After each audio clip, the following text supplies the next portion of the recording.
আল্লাহ তাআলা যে তিন ব্যক্তির দিকে তাকাবেন না। কিয়ামতের দিন হাশরের ময়দানে সবাই একত্রিত হবে। হাশরের দিন আল্লাহর আরশের ছায়া ছাড়া অন্য কোনো ছায়া থাকবে না। সেদিন মানুষ ছোটাছুটি করবে। মা তার সন্তানকে চিনবে না, সন্তান তার বাবা মাকে চিনবে না। পবিত্র কোরআনে আল্লাহ বলেন, সেদিন মানুষ নিজের সন্তানকে রেখে পালিয়ে যাবে। তাদের মধ্যে প্রত্যেক ব্যক্তির ওপর সেদিন এমন বিপদ নেমে আসবে যে তখন নিজেকে ছাড়া আর কারো দিকে তাকানোর মতো অবস্থা থাকবে না। সূরা আবাসা ৩:৪-৩:৭ এ বলা হয়েছে, সেদিন আল্লাহ তাআলা তিন ধরনের লোকের সাথে কথা বলবেন না, তাকাবেন না। হযরত আবু জররা বলেন, রাসূলুল্লাহ সাল্লাল্লাহু আলাইহি ওয়াসাল্লাম বলেন, কিয়ামতের দিন আল্লাহ তাআলা তিন ব্যক্তির সাথে কথা তো বলবেনই না, বরং তাদের দিকে তাকিয়েও দেখবেন না। এমনকি তিনি তাদের গুনাহ থেকে পবিত্র করবেন না, বরং তাদের জন্য রয়েছে কষ্টদায়ক শাস্তি। হযরত আয়েশা থেকে বর্ণিত, তিনি বলেন, মহানবী রাসূলুল্লাহ সাল্লাল্লাহু আলাইহি ওয়াসাল্লামকে বলতে শুনেছি, কিয়ামতের দিন মানুষ উলঙ্গ হয়ে খতনাহীন অবস্থায় কবর থেকে হাশরের ময়দানে এসে দাঁড়াবে। এ কথা শুনে আমি জিজ্ঞেস করলাম, হে আল্লাহর রাসূল, বলে নারী পুরুষ সবাই কি উলঙ্গ থাকবে? এমন হলে তো খুবই লজ্জার ব্যাপার। উত্তরে রাসূলুল্লাহ সাল্লাল্লাহু আলাইহি ওয়াসাল্লাম বললেন, হে আয়েশা, সে দিনের পরিস্থিতি এত ভয়ঙ্কর হবে, কেউ কারো দিকে তাকানোর কথা কল্পনাও করতে পারবে না। বুখারী ও মুসলিম এ বলা হয়েছে। আমি জিজ্ঞেস করলাম, তারা কারা? তবে এরা তো ধ্বংস, তাদের বাঁচার কোনো রাস্তা নাই। রাসূলুল্লাহ সাল্লাল্লাহু আলাইহি ওয়াসাল্লাম এ কথা তিনবার বলেছেন। তিন ধরনের লোকদের মধ্যে এক, যে ব্যক্তি টাকনুর নিচে ঝুলিয়ে কাপড় পরে; দুই, যে ব্যক্তি মিথ্যা কসম খেয়ে ব্যবসার পণ্য বিক্রি করে; তিন, যে ব্যক্তি কারো উপকার করে আবার খোটা দেয়। মুসলিম, তিরমিজি, আবু দাউদ ও ইবনে মাজাহ এ বলা হয়েছে, টাকনুর নিচে কাপড় পরিধান কবিরা গুনাহ। টাকনুর নিচে কাপড় পরিধান করা অনেক গুনাহে।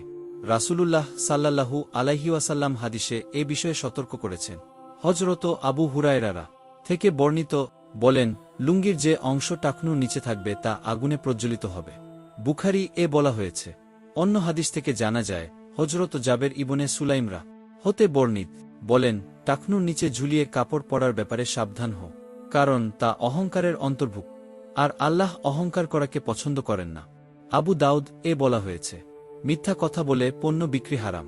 যে ব্যক্তি মিথ্যা কসম খেয়ে ব্যবসার পণ্য বিক্রি করে, তার দিকেও আল্লাহ তাকাবেন না। তোমরা ক্রয় বিক্রয় করার সময় শপথ করা থেকে বিরত থাক, কেননা মিথ্যা শপথের ফলে পণ্য বিক্রয় হলেও তার বরকত নষ্ট হয়ে যায়। ইবনে মাজাহ 2209, মুসলিম 1607, নাসাই 4460 এ বলা হয়েছে, এক ব্যক্তি আসরের পর তার পণ্য সম্পর্কে কসম খেয়ে বলে, তাকে পণ্যটি এত এত মূল্যে দেওয়া হয়েছে। তার কথা ক্রেতা বিশ্বাস করল, অথচ সে মিথ্যুক। এ ধরনের ব্যবসায়ীর জন্য উল্লিখিত হাদিসে অত্যন্ত কঠিন ও বেদনাদায়ক শাস্তির কথা বর্ণনা করা হয়েছে।